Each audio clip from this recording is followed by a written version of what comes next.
What's up, bikers? In this series by Fit4Racing, we're going to explain how to train to get better on the bike from the absolute basics. This is episode 2, so if you haven't already seen episode 1, visit that, where we do the basics of squats, hinges, and other assistance movements. Today, we're going to add some complexity and a little bit of weight.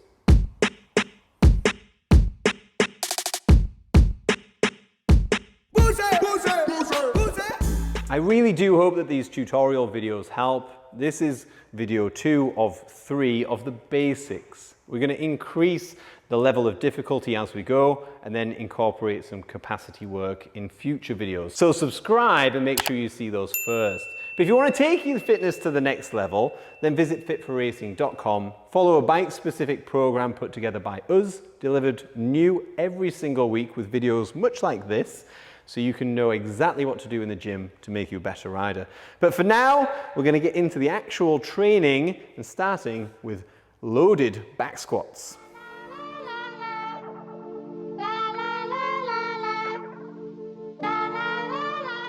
Just quickly before we get into the back squats, I forgot to mention that this is 2 days of training this week. We've broken it up into primary movements, assistance movements. Day 1 is core, but we're going to finish day 2, so at the end of this video, with some intervals that really will help your capacity on the bike. Bang for buck training, but it's going to be pretty brutal.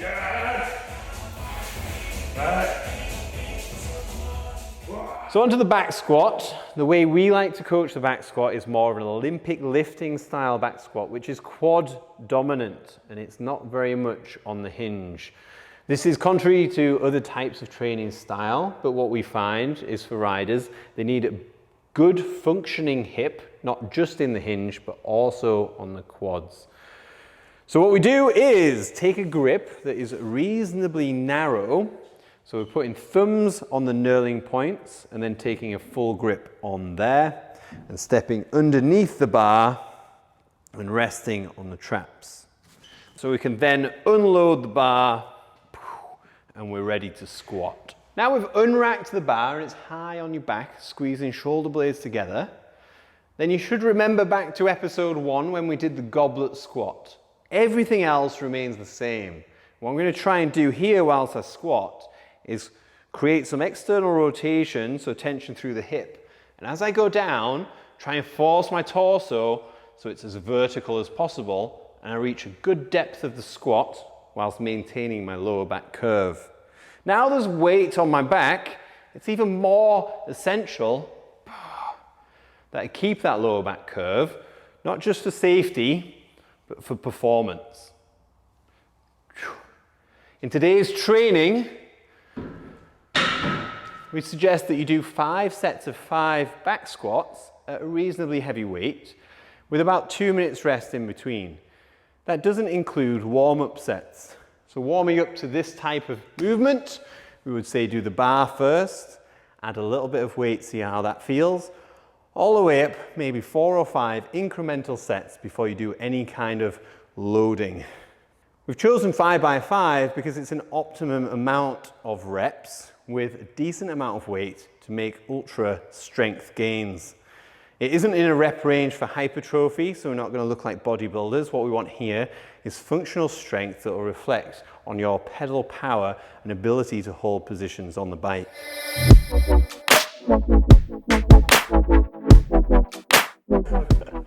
The second part of day 2, this is going to be a superset. It's the same theme throughout this 3-part series, where we get the benefits of little time, lots of movement. Now, it's not a workout necessarily, so not a metabolic conditioning workout. We are doing assistance movements, so rest as much as you need to in between each one. All we're doing is opposing muscle groups to get the best out of the time, so we get more in. The first movement is going to be a supinated row under a bar. So underneath, hitting your sternum to the bar. The height of the bar determines its difficulty. The higher it is, the less leverage, so the easier. And if you want to take it to the next level, you can then put your feet on a box, raise them up, and big squeeze between your shoulder blades. So that's the different options to make it easier. The benefit of this is that you can get the upper mid-back strength without loading the spine like a bent over row. So it's reasonably safe to be able to push to your limit of failure to get the best out of the strength work. I expect you maybe get 10 to 15 reps on this, and then we'll take a look at the next movement, which is the second movement in this trio is opposing to the pull, a push. We're going to make it a little bit more bike specific now and add some dynamic effort. So between 4 and 8 reps of what we call a dynamic push-up or explosive push-up. So the mechanics remain the same as the first week. However, we're now going to hit chest to the ground, add speed, and come up to kneeling. You can do this on your toes, but what I like is on the knees, it gives you a target to be able to come all the way up. And also, it's reasonably safe to get some eccentric benefit on rep 2 and thereafter. So 4 to 8 of those, and then movement 3. The third movement we've chosen in this superset is predominantly glutes and hamstrings. Because we want a balanced workout, what we've done on the back squat is quads, an upper body push and pull. Now we're doing the posterior chain with a single leg deadlift. So I'm going to keep my left foot on the ground and hold a weight in my right hand. That way I can keep my torso and hips aligned in this box position to really load the glutes and hamstrings, but also encourage a little bit of stability through my midline. If you can, complete 12 to 15 reps without hitting that supporting foot on the ground, and then swap sides onto your non-balanced side. 12 to 15 reps, so match it on the other side, and that's one round done. Get it 3 times, resting as much as you like in between each movement. And then we finish today with a core workout.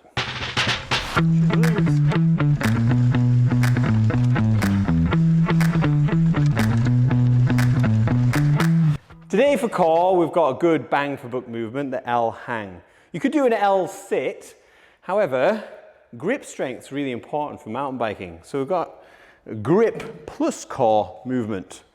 So this L hang under a bar, legs at 90 degrees, as long as you can.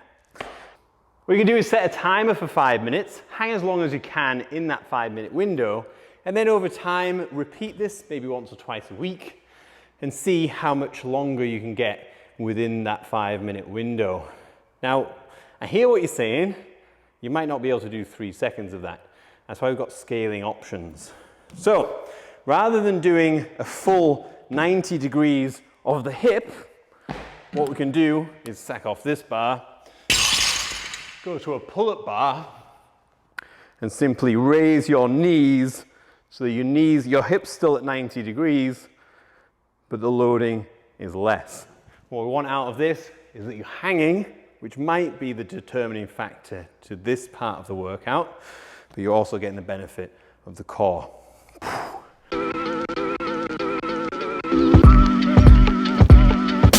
Day 2, we're going to advance the hinge and add some intensity in the form of not just loading, but speed.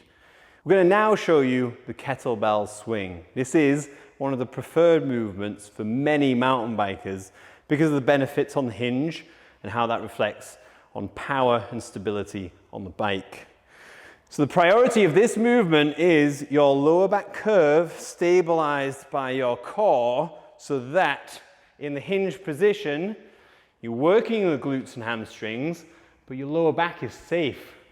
If I then get this flexed spine position, not only is it a little bit dangerous and you get back pump that can cripple you for days, and over time, spinal injury, but actually, this is taking load off the muscles that we want to really work to be better performers. So not only safety, but performance, which might actually motivate more people. Because we're mountain bikers, we're used to not being safe, but being unsafe in the gym certainly won't help you. Now we've established a good lower back curve and hinge position, we're going to pick up a kettlebell. We're going to do what we used to call a Russian swing, but now it's just an eye level swing. External rotation through the hip, much like the squat. Tense, and you're going to bring the kettlebell back to hit you on the butt. The goal here is to initiate the movement through your hips, but traveling with the kettlebell, chest and face are all in line, so that we'll get a pendulum effect that's all loading glutes and hamstrings, and with power, building momentum to the top. What it absolutely isn't is a front raise all on the shoulders. You shouldn't really feel this movement at all in your shoulders. Your arms are like bits of rope. You're going to lock back your shoulder blades. They'll tighten all of your torso, so that then we're loading the glutes and hamstrings, because this is absolutely a hinge, not some kind of bodybuilder movement. So ideally, with this type of movement, you're going to aim for something a little higher than a strength-based movement, maybe something in the range of 15 to 20. But that totally depends on the weight of kettlebell that you have. But for now, try and fit something that goes within that range, and towards the upper end, it starts becoming difficult to maintain your lower back curve. Once that happens, set over, rest 2 minutes, and repeat for a total of 5 times.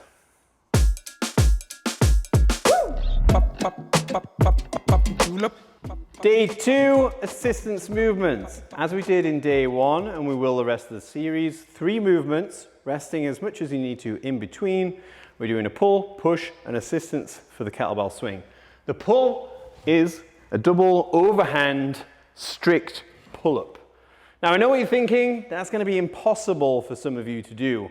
So what we've got here is scaling options. So we have a band we're going to put around J cups on the rig.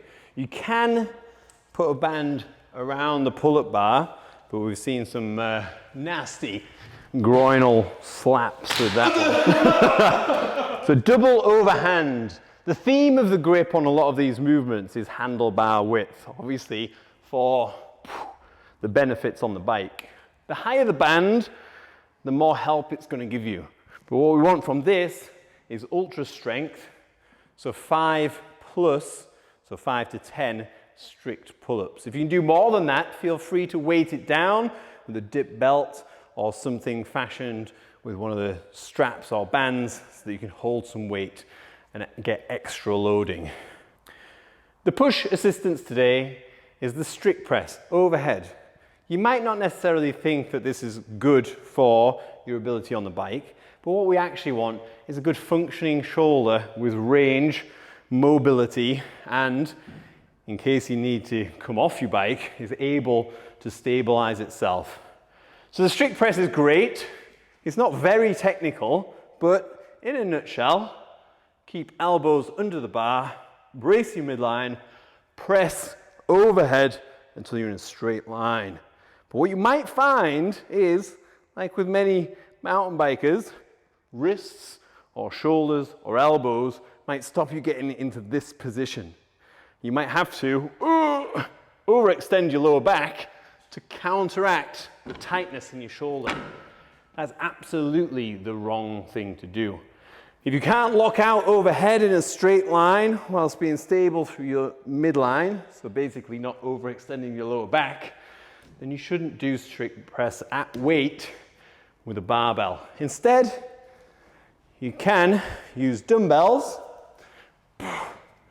which allow you to press a little bit further forwards whilst maintaining a nice stable spinal position.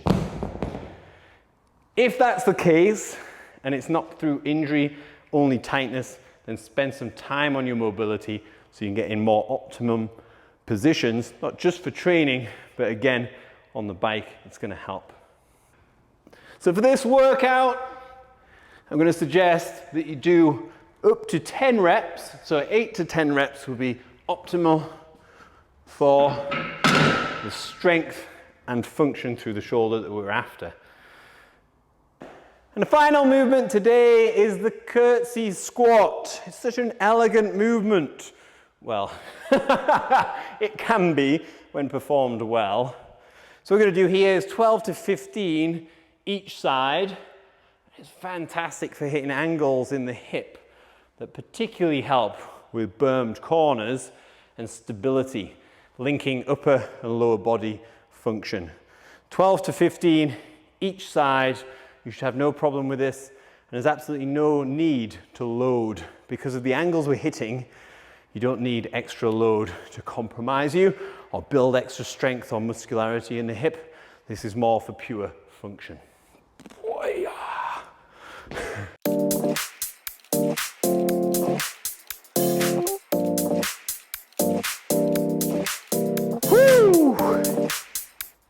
The final part of the final day this week, sprints. So up until now, we haven't done any real capacity work. What we want to do here is simple and effective. It's only 10 minutes of 30 seconds hard, 30 seconds full rest. We particularly like the assault bike for this because of the reflection on the upper and lower body, and the impact that has metabolically. It's much harder than doing on a turbo trainer. If you're a purist mountain biker, you can absolutely do this out on the bike, and we do program this for our pro riders and part of our program. But as you're in a gym already, try and find an assault bike. Do 30 seconds as hard as you can, rest 30 seconds, and repeat for a total of 10 times. It's an absolute killer. And that's it for episode 2 of this 3-part series. Subscribe and make sure that you hit the next one, because that's when we're going to put some real bike specific movements into this base fitness and strength that hopefully you're increasing. And again, visit Fit4Racing if you want to follow a full program, you don't want to learn it and put things together yourself. We do hope that this series and our other content help you on that journey. If you don't want to pay any money whatsoever, that's perfectly fine for us. We are just here to help mountain bikers get fitter so they can enjoy their time on the bike or perform better and get better race results. So until next time, I've been Johnny Thompson. I'll see ya. Peace.